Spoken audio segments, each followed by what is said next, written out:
এই যারা মুক্তিযুদ্ধকে যারা স্বীকার করেন না তারা বাংলাদেশের উপদেষ্টা হইেন না, তারা অন্য দেশের উপদেষ্টা। বুট্টু পিছায় গেল, তাজউদ্দিনের সাথে বিতর্কে আসলো না। তুমি কে আমি কে বাঙালি, 69 তোমার আমার ঠিকানা, পদ্মা মেঘনা যমুনা, 70 রক্ত সূর্য উঠেছে, বীর বাঙালি জেগেছে, 71 জয় বাংলা। হারামজাদা জনগণ রইল তোদের নির্বাচন, আমরা গেলাম সুন্দরবন। এই কথা কই যদি ইলেকশন মৌলানা ভাসানী না ছাড়তো তাইলে হয়তো বা এত অ্যাবসলিউট মেজরিটি বাঙালি হইতো না। আমার সেই স্বপ্ন বাস্তবায়িত হয় নাই, এই কারণে হয় নাই। এখন আমি দেখি দুইটা মিছিল বাইরে, একটা মসজিদ থেকে আর একটা মন্দির থেকে। তো আমি একমাত্র পলিটিশিয়ান যে 60 বছর যাবৎ পলিটিক্স করি, অ্যাক্টিভ পলিটিক্স। বাংলাদেশের নাম হইল মুক্তিযুদ্ধ। আমার কথাটা, বাংলাদেশের মায়ের নাম হলো মুক্তিযুদ্ধ। মুক্তিযুদ্ধের পেট ছিঁড়ে রক্তাক্ত অবস্থায় বাংলাদেশ বাইরেছে। এই যারা মুক্তিযুদ্ধকে যারা স্বীকার করেন না তারা বাংলাদেশের উপদেষ্টা হইেন না, তারা অন্য দেশের উপদেষ্টা। আমি আপনি জিজ্ঞাসা করলেন মুক্তিযুদ্ধ কথা বলেন, আমি একদিনে মুক্তিযুদ্ধে যাইনি।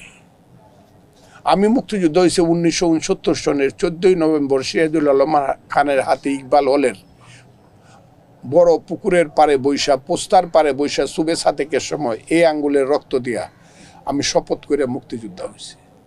এই 69 সনে যে মুক্তিযুদ্ধ হয়েছে কেউ সে কোনো কিছুর জন্য অপেক্ষা করে না। তখন ওই 8000 BLF এর সৈনিক ছিল।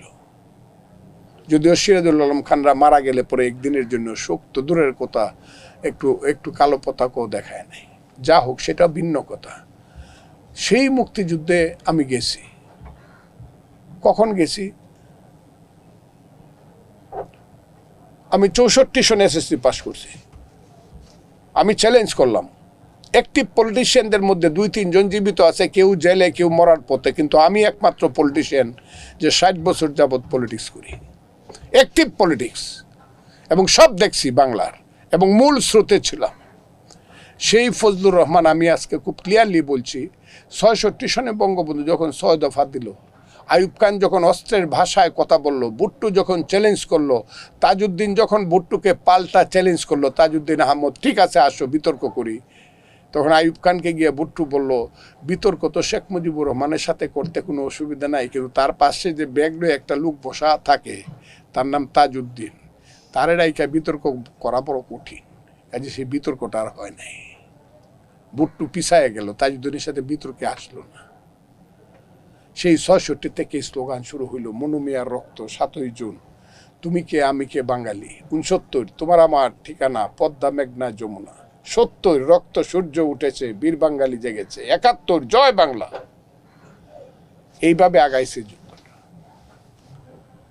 এবং এই পর্যন্ত নেতা ছিলেন শেখ মুজিবুর রহমান, বঙ্গবন্ধু শেখ মুজিব। তার পিছনে আরেকজন গার্জেন ছিলেন, অদৃশ্য গার্জেন, তার নাম হইল মৌলানা আব্দুল হামিদ খান ভাসানী।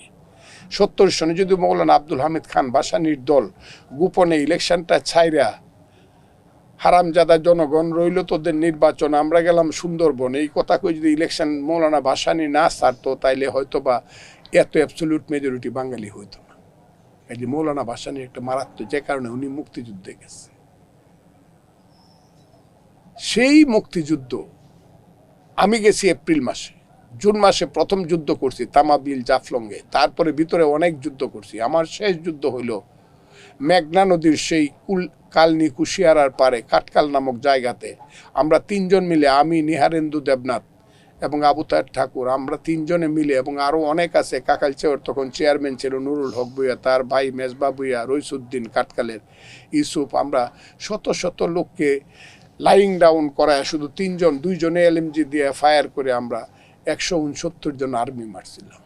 আমি যেদিন ভিতরে ঢুকি, যেদিন আমাকে কোরআন শরীফের উপরে হাত রেখে কেরাপাড়া, তোরা কেরাপাড়া মেঘালয়ের, এগুলো নাম ওই অনেকে জানে না, তো শুনছে না, কেরাপাড়াতে আব্দুর রাজ্জাকের হাতের কোরআন শরীফের হাত রেখে যখন আমি বলছিলাম যে আমি যুদ্ধে যাচ্ছি, কোনো কারণেই আমি বাংলাদেশের মুক্তিযুদ্ধের সঙ্গে বিশ্বাসঘাতকতা করব না, সেই নভেম্বর মাসের 8 তারিখেই এর আগে তো আমি যুদ্ধ করছি, পরে আবার হাইয়েস্ট ট্রেনিংয়ে গেছিলাম আমি দেরাদুনে।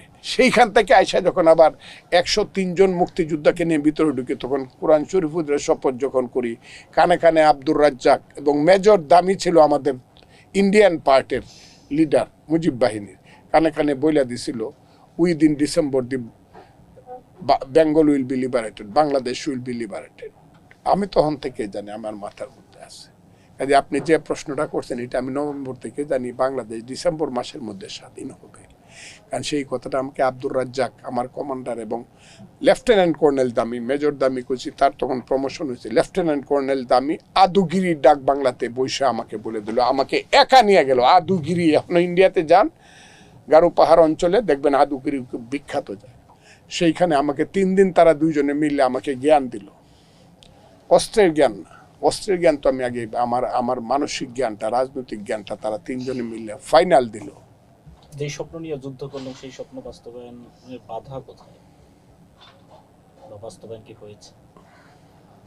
আমি যে স্বপ্ন নিয়ে যুদ্ধ করছি, আমি আসলে রেডিক্যাল পলিটিক্স করছি, ছাত্র জীবনে রেডিক্যাল পলিটিক্স। হ্যাঁ, আমি পলিটিক্স করছি ফিদ দুনিয়া।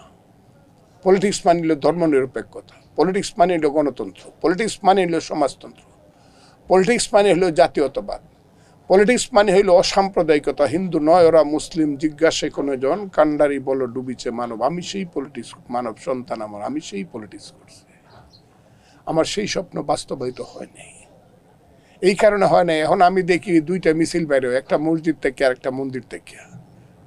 রাজপথের কোনো মিছিল নাই, কলেজ বিশ্ববিদ্যালয়ে কোনো মিছিল নাই, খেতেরাইলে কোনো মিছিল নাই, কলকারখানায় কোনো মিছিল নাই। মিছিল বাইরে মসজিদ থেকে আর মন্দির থেকে।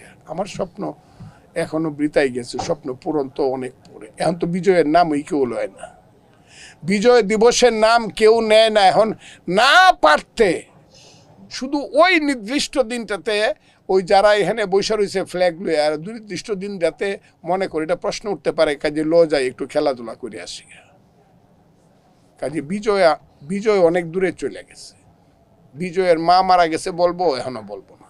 তো আমি যে লাইনে কথা বললাম, এই লাইন যেদিন আসবে, জ্ঞানী গুণী মানুষ, শিক্ষিত মানুষ, আধুনিক শিক্ষিত মানুষ, শিক্ষায় দীক্ষায় জ্ঞানে গুণে ত্যাগে তিতিক্ষায় বাঙালির সন্তানরা বিজ্ঞানে উৎকর্ষ সাধন করে সারা পৃথিবীর সাথে যেদিন কন্টেস্ট করতে পারবে, সেই দিন আমার মুক্তিযুদ্ধের স্বপ্ন বাস্তবিত হবে। মধ্যযুগীয় রাজনীতি দিয়ে না, মধ্যযুগীয় চিন্তা দিয়েও না।